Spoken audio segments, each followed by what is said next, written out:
Your AT Pro has 8 settings for sensitivity. Use higher sensitivity settings for very small or very deep targets.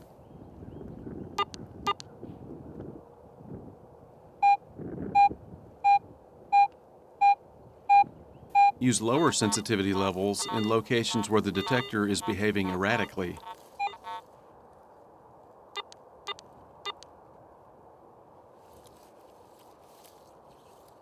Several factors can cause your detector to appear to behave erratically.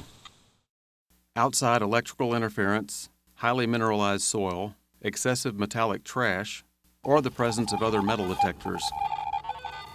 Often these interferences can be resolved with proper ground balance, discrimination, or by changing frequencies without having to reduce sensitivity.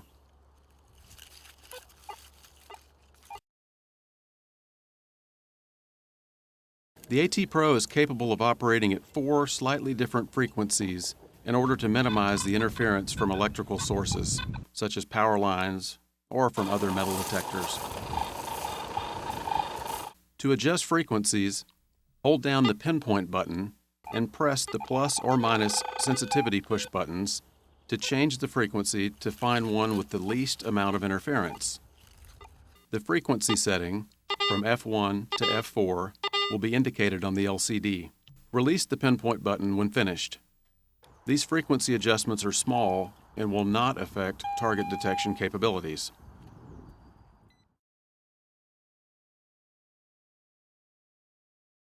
Another important feature of the AT Pro is its ability to be ground balanced, either manually or automatically.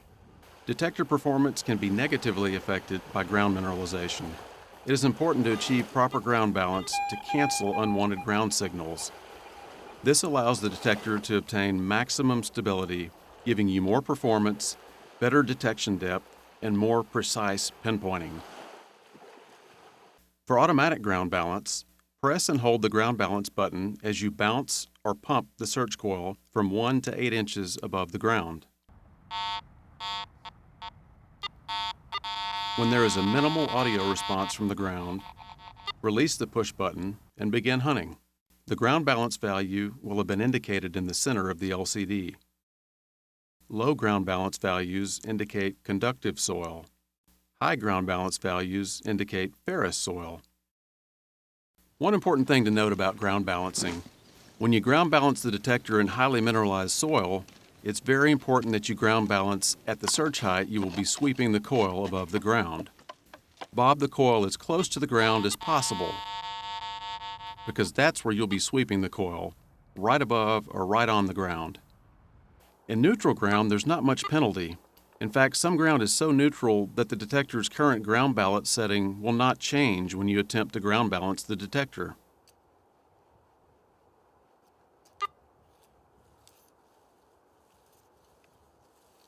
You may want to use the manual ground balance function to ground balance slightly positive to enhance detection of small targets, or balance slightly negative to reduce detection of hot rocks and terracotta.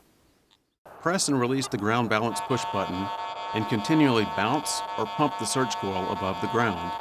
If low tones are produced, increase the ground balance setting using the plus notch discrim button.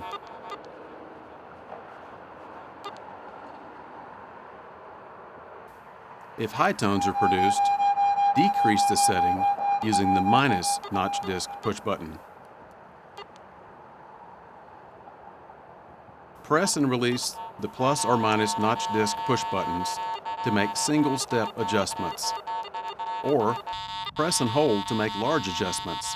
Continue bouncing the coil and making adjustments until a minimum audio response is obtained, indicating the detector is ground balanced.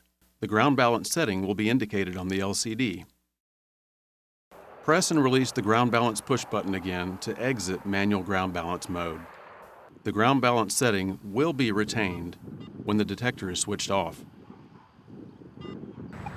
To demonstrate the value of proper ground balance, we're out here in the Garrett test lanes, and I've got my AT Pro actually ground balanced for neutral soil.